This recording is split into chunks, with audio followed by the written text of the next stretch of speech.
কালিমা তয়্যিবা লা ইলাহা ইল্লাল্লাহু মুহাম্মাদুর রাসূলুল্লাহ।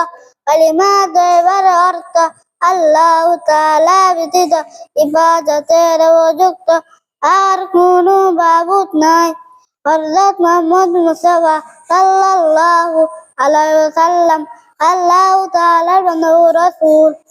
কালিমা শাহাদাত আশহাদু আল্লা ইলাহা ইল্লাল্লাহু ওয়া আশহাদু আন্না মুহাম্মাদান আবদুহু ওয়া রাসূলুহু। কালিমা শাহাদাতের অর্থ আমি সাক্ষ্য